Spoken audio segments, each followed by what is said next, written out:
So yun nga pala, no, share ko lang, pupunta nga pala kami ng SM Mega Mall para mag-skating. Kahit hindi kami marunong, go lang. Una nga pala, sumakay kami sa FX patungong SM North.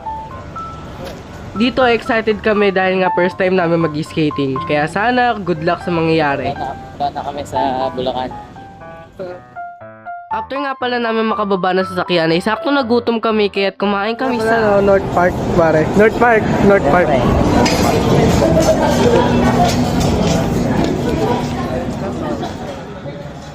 After nga pala namin kumain na dumiretso na kami sa MRT at sumakay para makapunta na sa Mega Mall mula North Avenue hanggang Ortigas. After nga pala namin mag-MRT sa wakas, nandito na kami sa Mega Mall. May galat ako sa ina na Sa Mega Mall. Okay. Content. Kaunti 10. Yun guys, medyo kabahado.